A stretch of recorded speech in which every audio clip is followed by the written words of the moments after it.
of Allah, the most gracious, the most merciful. So far, we know that jinn are beings made of smokeless fire, capable of changing forms to interact with our dimension.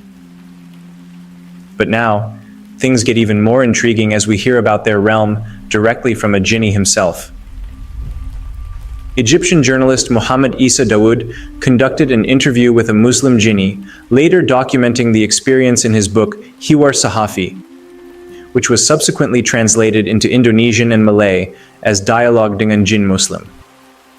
It is important to note that the information shared by the jinni should not be accepted as absolute truth. Some statements align with the Quran and Hadith, lending credibility to certain aspects of the dialogue.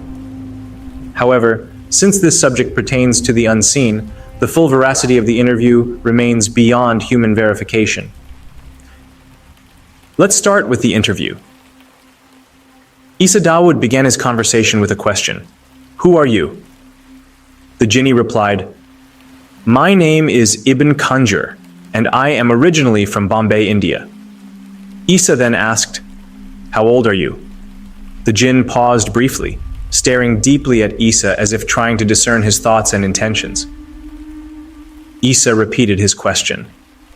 The jinni replied, "Swear that you won't harm me." Isa responded, "I swear by Allah the Almighty that I will not harm you." The jinni continued, "I am still young. My age, compared to human years, is like a teenager around 15 or 17 years old." Isa clarified, "No, not that. What I meant is, how old are you really in terms of jinn years?" He said, "I am 180 years old, which, compared to the world of jinn, is considered a young age."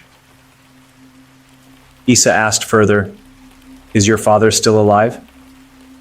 The jinni replied, "No, he died in a power struggle involving him and his right-hand man. My father's name was 𝖫. He was 950 years old. My great-grandfather died while attempting to eavesdrop on a conversation in the sky. He was struck by a flash of fire and died at nearly 1,000 years old." Ibn Kanjur added, "Jinn are indeed granted long lifespans. Most of us live for hundreds of years, while others live for thousands of years." Isa asked in astonishment, "Thousands of years?" He replied, "Yes, among us there are jinn who are 3,000 years old, some are 4,000, 5,000, and 6,000 years old. In fact, there are even some who are 7,000 years old, although their numbers are small. However, among the devils, there are those like Iblis who have lived since ancient times, such as the 5 children of Iblis. They are still alive today." Let's now consult the Quran to determine the veracity of this passage. Ibn Kanjur's account of his grandfather's passing may be accurate, because Allah the Almighty states in Surah Al-Jinn, "And the jinn who listened to the Quran said, 'We had sought the heavens but found it filled with strong warders and meteors.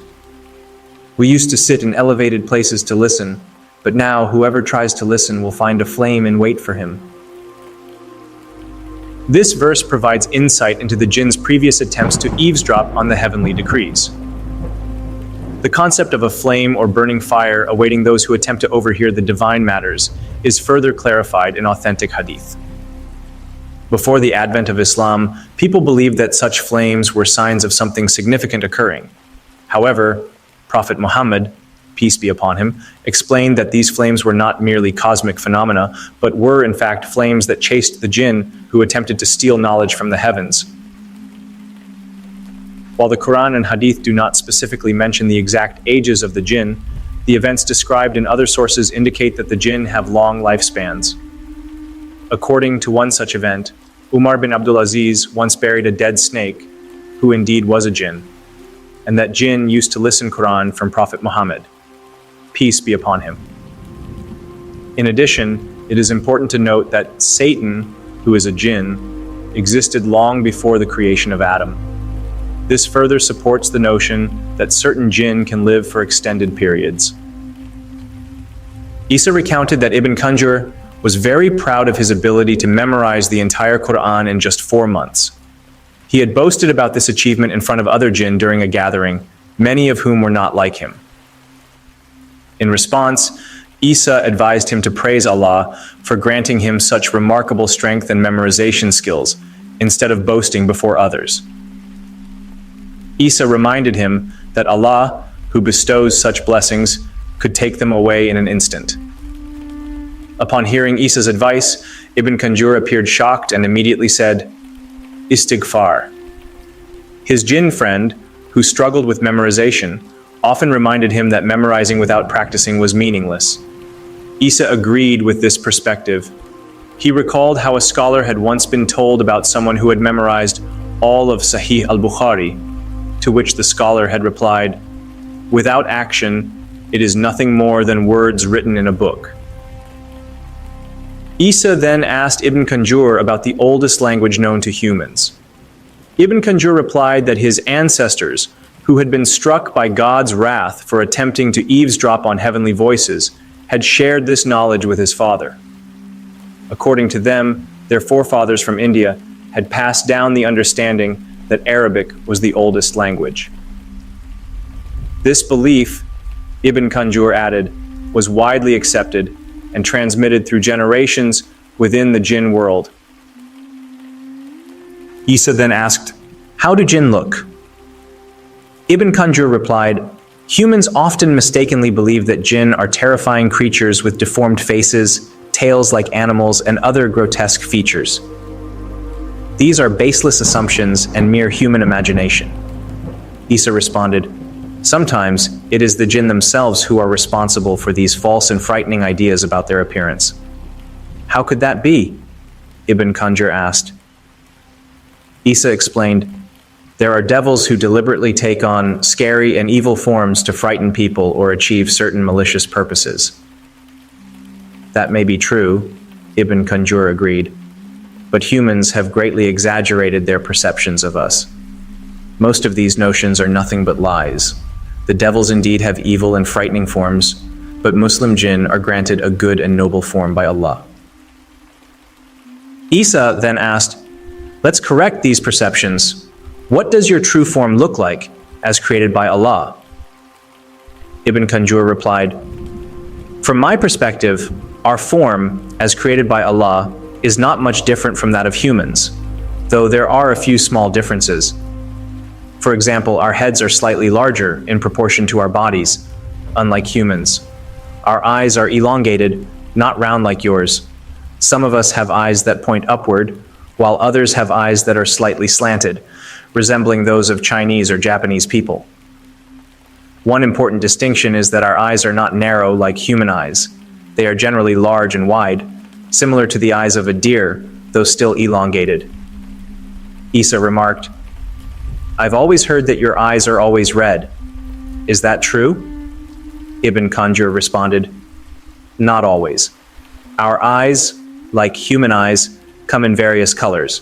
We have black, yellow, and dark brown eyes, just like humans. However, the blackness of our eyes is a little different from yours, often tending more toward a whitish shade. The belief that our eyes are always red may stem from the subtle rays that emanate from them, which tend to be red. It's not frightening to those who look at them. In fact, there's a certain beauty to it." He continued, "Our ears are shaped like those of horses, particularly in their pointed form. Some of us have ears shaped like cat ears. If humans observe closely, they'll see that cat ears actually resemble horse ears. So, when we take on certain forms, we prefer those of cats, horses, or tigers. As for our noses," he added, "they are located in the center of our faces, just like yours. However, they are not as sharp as human noses. Typically, our noses are flat or round, similar to the noses of Filipino men and women." He went on, "Muslim jinn grow beards, following the guidance of Prophet Muhammad, peace be upon him. Those of us without beards are called pot faces. Our hair is very thick, especially among the female jinn. The hair of male jinn tends to be coarser, and more of us are bald. Female jinn have extremely long hair, which is considered a symbol of beauty. Some of them even have hair that drags on the ground because it is so long. Isa asked, "What about your hands and feet?" Ibn Qanjur responded, "Our hands are similar to yours. However, our arms are much longer in relation to our bodies. Our fingers are also longer, and our nails are different. As for our feet, the position of the heels and the sharpness of our toes differ from yours." Isa inquired, "Do you have bones, a heart, or digestive and respiratory organs?" Ibn Qanjur replied, "Yes, just like you, although our bones are larger in comparison to our skin or flesh, we also possess an exceptional level of flexibility beyond what you can imagine. Our other organs are quite small, but function just as yours do, though we don't require as much oxygen to breathe. Our digestive system processes what we eat, and our waste is expelled from our bodies like yours. However, it is not solid. It is more like thick vapor. Our urine is also a gas with very strong pressure, yet it is light and resembles a fountain-like stream in your world. This is why a devil can urinate in the ear of a Muslim who does not mention Allah's name before sleeping." There is a hadith narrated by al-Bukhari that actually support this account of Ibn Qanjur. This hadith mentions a man who slept through the night without waking up to pray. The Prophet, peace be upon him, had said, "The devil has urinated in his ears." A similar narration in Sahih Muslim and other collections reinforce this, with the Prophet, peace be upon him, stating, "The devil urinates in his ears." Let's move forward. Isa then asked, "Does the devil or the jinn have horns?" Ibn Qanjur answered, "Every jinn has 2 horns, but they are very small, even compared to our small bodies." Isa asked, "Does that mean you also have 2 horns?" Ibn Qanjur confirmed, "Yes, but they are very small, like the letter Nun, small and not long, as humans have imagined." Isa asked, "Are the horns of Iblis small or large?"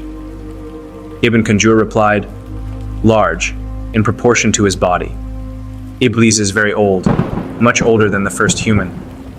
We jinn have weaker bodies, similar to human bodies that weaken over time." This account of Ibn Qanjur is also true, as there is hadith confirming the horns of the devil. The Prophet, peace be upon him, said, "When the sun rises, it rises between the 2 horns of the devil, and when it sets between the 2 horns of the devil. Therefore, do not pray at these times." Then Isa inquired, "What about your skin color? How is it?" Ibn Qanjur explained, "It varies, just like humans. But mostly, we are darker than humans with dark skin. Our skin is pitch black and clings to our flesh, similar to the skin and flesh of your buffalo, though much thicker. Some of us have even thicker skin. There are also jinn with white and red skin. Subhanallah, there are so many different colors among us." Isa then asked, "Even so, we still cannot see you?" Ibn Qanjur responded, "Yes, that's understandable. Our origin is fire, which is a light gas. However, under certain conditions we can become visible." He inquired, "What kind of conditions?" Ibn Qanjur explained, "We can manifest in a physical and material form, or we may be visible under the influence of magic. Additionally, if someone drinks magical water, it can also allow us to be seen. We can also appear at our own will or in other situations, where we inevitably become visible." This account from Ibn Qanjur is accurate. While I can't confirm the part about magical water, the other conditions he mentioned are true. Jinn have the ability to transform into various forms, including human shape, and can also take the forms of animals such as dogs, cats, horses, donkeys, and snakes. And when they do, we can see them. I have explained this ability of theirs in detail in the 3rd episode of this series. Many of us might assume that Iblis is the ancestor of all jinn, just as Adam, peace be upon him, is the ancestor of humans. To clarify this, Isa Dawood asked Ibn Qanjur, Is Iblis the ancestor of all jinn, just as Adam is of humans? Ibn Khanjar quickly replied, No, no. Iblis is a descendant of the jinn, not the ancestor of the jinn. Isa, still curious, asked, Then who is the ancestor of the jinn? Ibn Khanjar responded, As far as I know, and Allah knows best, his name is John. Isa continued, Then what about Iblis? May Allah curse him. Ibn Khanjar explained, Iblis is a descendant of John. He was very intelligent, like the angels. But then he became wicked and arrogant, as you know from the words of Allah when he said to the angels, Prostrate to Adam. They all prostrated except for Iblis. He was of the jinn, and he disobeyed the command of his Lord. Where do jinn live? The jinn had inhabited and established most of their cities and centers of government on the water. Nevertheless, there are also cities and centers of government located in the deep parts of the oceans and rivers. Additionally, they inhabit vast deserts, remote places, mountains, and their ravines, including caves and forests. Some of them even live on the rooftops and rooms of houses inhabited by humans. Others make our homes their permanent dwellings, whether in rooms or corridors of our houses. Many of the devils also reside in bathrooms, drains, and sewers. There are also religions among the jinn. Some of them are Jews, some Christians, and some Muslim. Christians jinn live in the homes of Christian people, although most of them prefer to stay in churches. The same applies to the Jewish jinn who live in the homes and synagogues of Jewish people.